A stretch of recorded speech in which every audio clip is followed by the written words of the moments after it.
Hello, my friends, and welcome back. Thank you very much for being with me again today. Do you remember when some authorities in Romania and in the United States of America claimed that, for instance, Mr. Călin Georgescu, the frontrunner in the Romanian elections, was helped by some Russian YouTubers?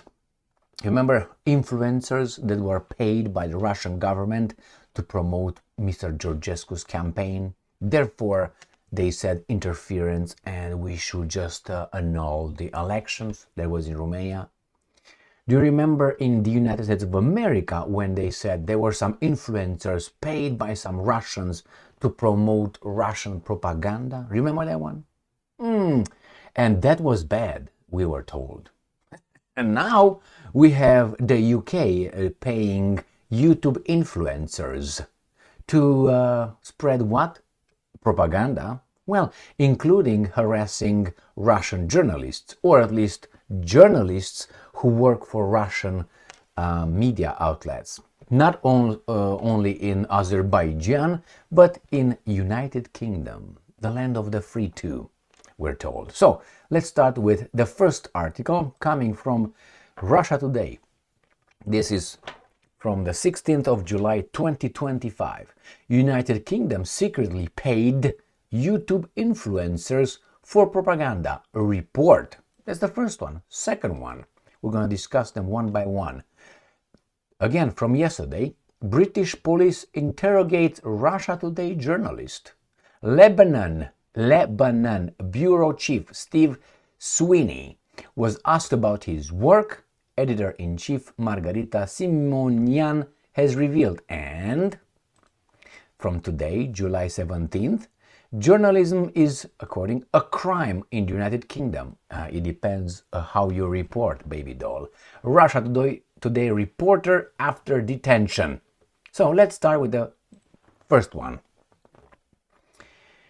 UK secretly paid YouTube influencers for propaganda. The British government funded covert campaigns across Europe via Zinc network to shape public opinion and affect elections. And this is the Parliament of Budapest, by the way.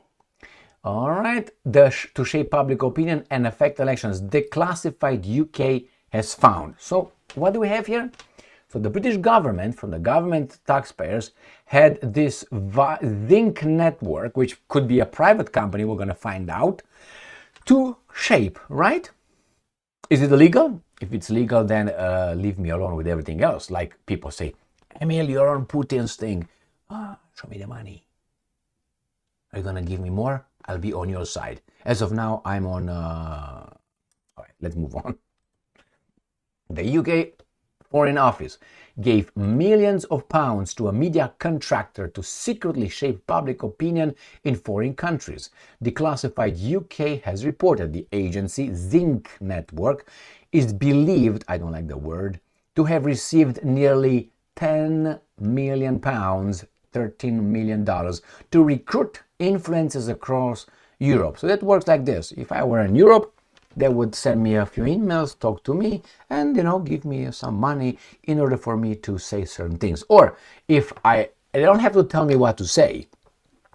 Maybe I say the right thing. And when I say the right thing, they want to promote me more than the other Emil who promotes the wrong thing. So I'm going to help this right thing right here with money. Okay, that means equipment, that means stuff, that means many other things, and subscription as well. And then you got it more than the other Emil, and promotion through the algorithms in the YouTube. I'm guessing, and therefore I'm gonna have overnight about 900,000 subscribers with viewership big time, and everything will be a little bit different here in the studio than to the other Emil, like me. Okay, that's the way it works, my friend. I knew something about it, and not to this extent. Zinc is a London-based company that pays YouTubers and internet personalities in Central and Eastern Europe and the Baltics to produce political content. While the company says it is committed to transparency, the creators it employs are bound by strict non-disclosure agreements not to disclose ties to the British government. Now, that's already a stinky matter. Former employees have described the operation as quote-unquote state propaganda. One told Declassified that the relationship between Zinc and the influencers was extremely exploitative. Well, like what? Another claimed that Zinc had interfered in Slovakia's 2023 actions by targeting young voters with influencer content designed to boost turnout for progressive Slovakia. That means perverts. A pro-European party. Again, the same word applies. The vote was ultimately won by Robert Fico, Smer party, which has advanced maintainly friendly relations with Russia and pop. Zinc has previously been exposed for running covert Muslim news platforms. In 2021, it was also reportedly looking to recruit comedians and YouTube to run psyops campaigns in the Baltics to shift the opinions on Russian-speaking communities. Aside from the UK government, the company has also received millions in funding from the US, as well as from the Belgian government, probably from the US through the Belgian government in Europe, according to public documents. The full scale of Zinc operation is unclear, as the Foreign Office has not potentially disclosed its contract with the company despite repeatedly being ordered to do so by the UK Information Commissioner. The UK government has defended the operation as a way to, quote-unquote, counter disinformation and champion truth and democratic values. Maybe we don't like your kind of truth and maybe your kind of democratic values when you baboon a big segment of the population with your truth in order to vote in your democracy. Meanwhile, Russia's security services have recently accused several British institutions, including British Council and Oxford Russian Fund, for running covert campaigns to destabilize Russian society and promote Western agendas. Oh, not values? Well, this is... First, this kind of operations are not something that is never heard of. They have been doing this with Radio Free Europe and the Voice of America during the other time. Remember the Cold War. They have been doing this. US State Department, CIA were greatly involved in funding and staffing the beautiful free media. Romania, remember in Romania that we knew of, Voice of America and Free Europe, Radio Free Europe, there was enterprises for propaganda. But it's okay to counter the other propaganda. So that means if the enemy rapes, we should counter it by doing the same thing? That's the logic? No, I understand. But you see, when they are crying about Georgescu in Romania and others in America, they probably have done it way long before they are pointing the finger. They point the finger only when they start losing. Before, the Western media, the free media, we were told in the bad Eastern Europe, the West media is the free media, man. He's not aligned with anybody and so on. It was a fucking lie. We got to understand that. I've been told that before, and I was like, yeah. All right, so let's move to the second one. Russia Today. British police interrogates Russia Today journalists. Now, I don't know the context, but let's read. Lebanon. So this guy is the Steve Sweeney. He is the chief of Lebanon by Israel. Okay? All right, let's see what's going on. British journalist Steve Sweeney, head of Russia Today's Lebanon bureau, was detained and questioned by the UK police upon his return to the country. According to Margarita Simonian, editor-in-chief of this network, Russia Today. In a statement posted Wednesday on her Telegram channel, Simonian said Sweeney was approached on arrival in Britain and interrogated at length about his work for Russia Today. According to Simonian, officers told Sweeney he was, and I'm quoting, suspected of terrorist activities because he didn't parrot the Israelis' propaganda, I'm guessing, and did not hide war crimes and other things in the Middle East. Confiscated his phone and laptop and questioned him about editorial practices at the network. And I'm quoting, they asked, quote unquote, the journalist whether Russia Today management forces him to say what he doesn't want to say and whether instructions are being handed out to him. She wrote, Simonian also claimed, this is journalism, that police asked Sweeney about whether he had any links with Hezbollah, the Lebanese Shiite military group, and took photos of his tattoos. She added that after the interrogation, Sweeney was released and plans to continue working with Russia Today.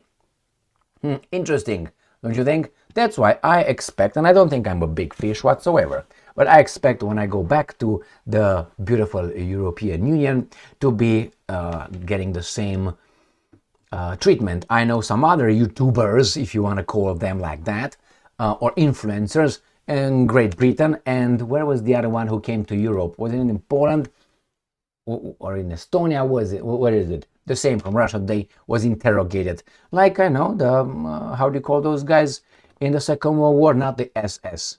The other guy, the Gestapo.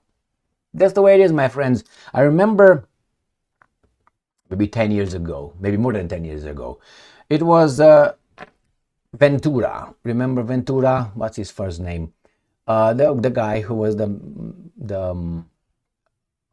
Jesse Ventura, who was the of Minnesota. What the hell is that called? Governor of Minnesota. He was an independent and so on.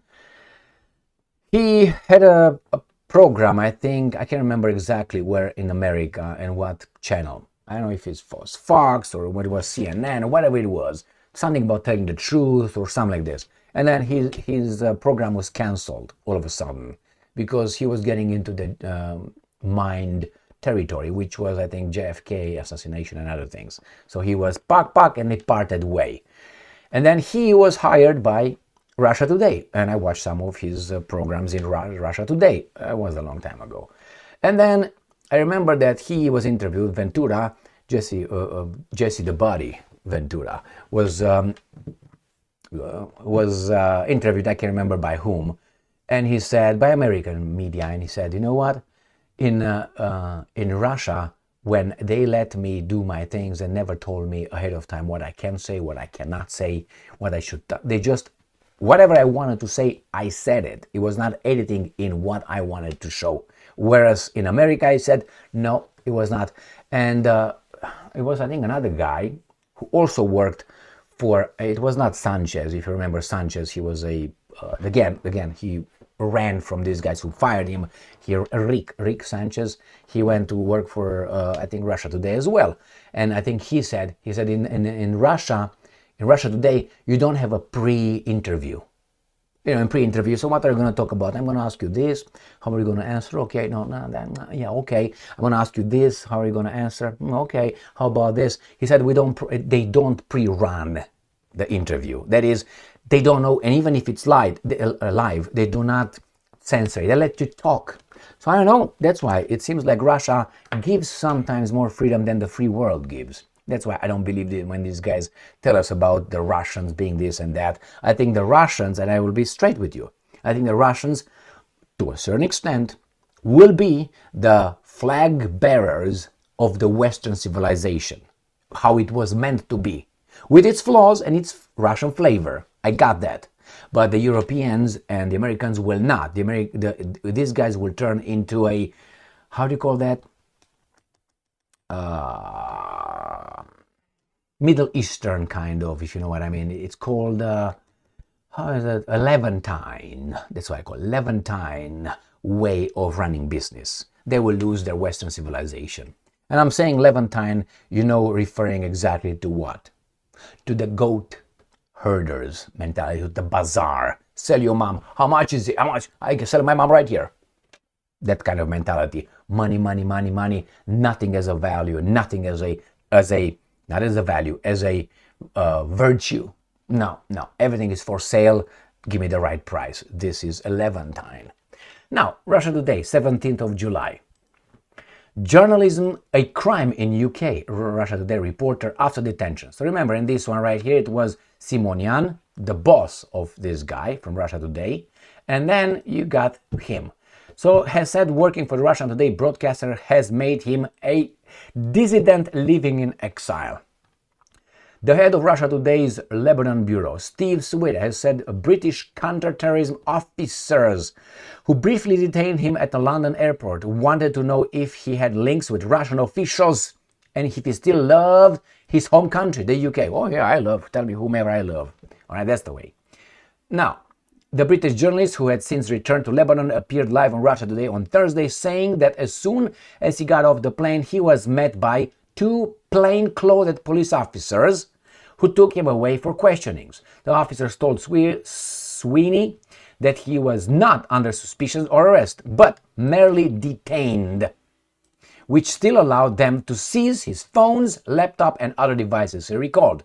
During the questioning, which lasted about 4 hours, my friends, I conducted interviews with people.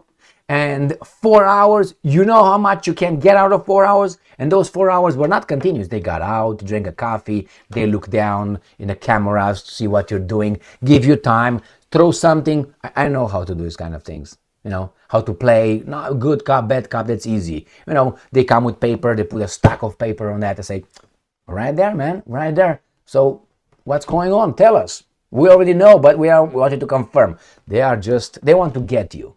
They want to get you confirming or saying something you didn't do. Or you did it, but with a certain kind of interpretation. And then you're done. You're toast. All right. About 4 hours, the officers were particularly focusing on Russia and my reporting for Russia Today.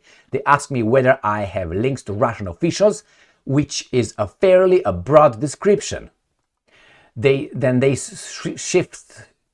switch focus to Lebanon. They were very interested in the nature of my relationship with Hezbollah. Hezbollah has a problem and with Great Britain and vice versa, or someone else has a problem, mainly with Hezbollah. You know who. But hey, Great Britain is owned, like the US. The officers also asked about my feelings towards my own country, whether I love my country. What if we would say no? What if I don't love my country because of people like you? What about it? About people who are in charge? Whether I feel uncomfortable in my country? What if he would have said, yes, I feel very much uncomfortable with what I see here, this pig stall? What about that one? Why do I come back to my country if I do not like it? I tell you, because when you see a problem, you try to solve it, not run away from it. How about that, fuckers? What if he would have answered that way? He would have been right now, fuck, right there. My friends, what kind of questions are these? These are Soviet questions instituted by Trotsky, by Kaganovich, by these guys. Not that we are clean, don't get me wrong. Why do I come back to my country? According to Sweeney, he flew to the UK to spend a week with a family and friends, take my daughter into a concert, see my mother. The journalist said that following his detention, he could no longer feel safe in my own country. Well, that's what it is, my friends. So he became a dissident in exile. The political climate is not just the same in Britain. This is Europe-wide.